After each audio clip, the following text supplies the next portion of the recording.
Good morning and welcome to another edition of Awaken the World. My name is Garhen, and this morning we're going to be talking about roles and the fact that our roles do not define who we are. Now, this is a pretty big problem, and the reason it is a big problem is because ego always needs an identity, and it finds a lot of its identity, that which it clings to as its false sense of self, through roles. And as I said, the roles we take on do not define us, okay? It's how we choose to play those roles that can show us who we are. But make no mistake that we are playing a role. Even my dog agrees over there, Asana. If you ask someone who they are, they will invariably give you two responses, and this is pretty much textbook. First, you're going to get their name, which is a label that we like to paste to our forehead. I am blank, right? I personally like to leave it just at the I am, and then blank after that. The other response you're going to get is usually one of the major roles that the person identifies with. Okay, I am a doctor, I'm a teacher, I am a janitor, I'm an optician, I am a writer, I'm a thief. I mean, whatever it is you've identified with, you will announce yourself into the universe in that way. I am a blank. And there's nothing wrong when you understand that what you're doing is you're literally using the magical talk of the universe to bring about your role that you're going to choose. I am a teacher, and you invoke teacher. But never kid yourself that teacher is just a role. It does not define you. You define the role. And it is in this false identification with our roles, of course, that all the problems begin. We will take on and shed many different costumes in our lives, many different roles. I mean, I've done the soldier role as a sniper. I've done the grocery store clerk role, the author role, the yoga teacher role, the meditator role. The roles are endless, and we will take on and shed roles over and over and over again. And as long as you understand that that's all they are, everything's okay. And it doesn't mean that the positions or roles we choose to play in this existence are not valuable. They certainly are valuable. These acting jobs offer opportunity to demonstrate who we choose to be through our role. This is the gift of playing this out. In point of fact, at a higher level, our higher being is simply tasting of all the relative world has to offer in every shape and form. This is the reason for all the individuated lenses or mirrors or egos. Okay, they all reflect or view the universe and the world around them in a different way. Each one unique. None of them any more real than any of the others, though. So any role we choose to take on is indeed by choice. And we can say, well, I didn't choose to be a mother. Maybe it was an accidental pregnancy. Well, you chose to keep it. And at some level, choice is there. It always is, conscious or unconscious, okay? If we're able to maintain an awareness that we are indeed accepting a role, we can make those choices a little more consciously and more clearly. And the worst case, of course, is when we literally feel trapped in a role. And there's a lot of people in the world today who are so identified with their roles and they feel trapped within that role that inside their head feels like a prison they can't get out of. And outside of them, that same prison is manifest.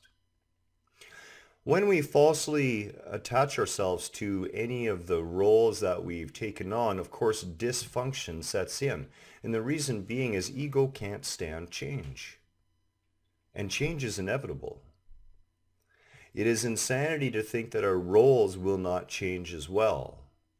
And I guess what we could say would be the most tragic examples of this and I know one personally, okay, carpenter for 45 years, blindly dedicated to this company for 45 years. At 67 years old and having retired for a full 2 years now, the poor man I met was so broken, had mowed through 3 wives, 5 kids, two or three houses, and was living in a rooming house and drinking away his existence. And he was dead 7 months later. This is one of the downfalls, or it's literally what happens when we over-identify with the role we have and we exclude existence in favor for the role. And of course people will bring up, well, what about money? I need money.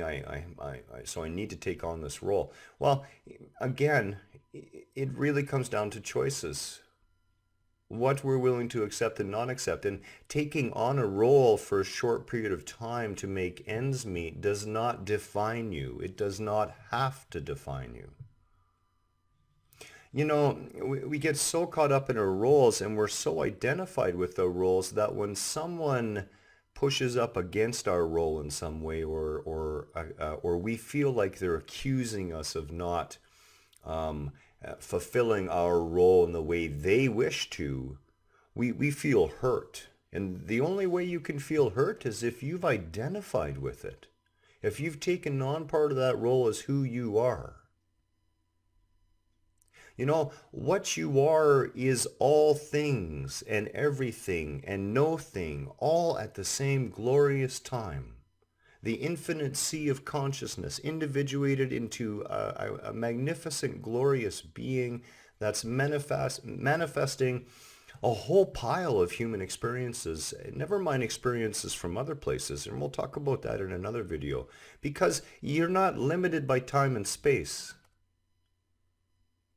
This shard of the mirror that you are here has only one glorious purpose, and that is to take on and shed roles in an everlasting play of life, and to use the experiences and to demonstrate who you choose to be through those roles.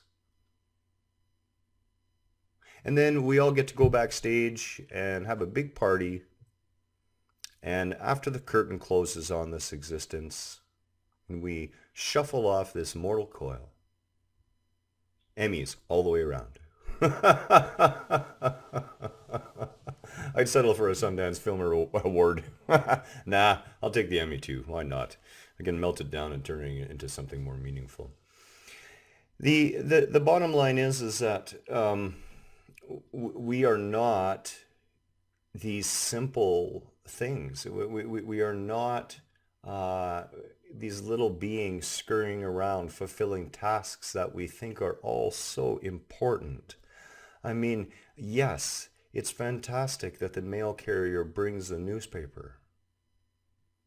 But I've seen people literally go insane when they don't get their morning newspaper. And the poor little mail boy at the age of 13 years old is being told that he's a miserable mail boy. And you can see that that mail boy is taking on, I am miserable, because he's partially identified already with the role of mail boy. This is how it begins for the ego. This is how the dysfunctional false sense of self is created. There is a schism between the two halves of what you think you are inside. It is not a a singular entity as such. It is a multiplicity of entities. And when you're trying to describe things, quite frankly, beyond the realm of the physical, using words can be difficult. So I ask you to bear in mind not to get caught up in the labels here. But every time there is a hitch or a hiccup in your existence that causes the ego to segment itself out of fear to protect itself, or out of guilt to protect itself, okay? That's literally forming almost another flavor of energy, another entity, another identity within you. So you have, like in my wife's case, I definitely see the 10, 12-year-old girl being screamed at by her mother identity. It's still there. It comes out every once in a while. You can see it. And those are the things that we have to work on. And this is the first step, is to understand that no role we've ever taken can add or take away from who we truly are, and neither do those roles define us. We define the roles. We're going to talk about this more. I hope this has been a good conversation and proves useful to you in your day. Again, I love you all. Conscious awakening, conscious awareness, raising the consciousness of this planet is all that matters. If we can do this, everything that we perceive as an issue ends. And it starts with every spiritual leader. It starts with every church pastor, every imam, it doesn't matter what faith you believe in. It's time to drop all the labels. It's time to come together and say one people, one planet, swimming in one amazing, mysterious sea of consciousness, and move ourselves ahead together as a species. Namaste to you all. We will talk again.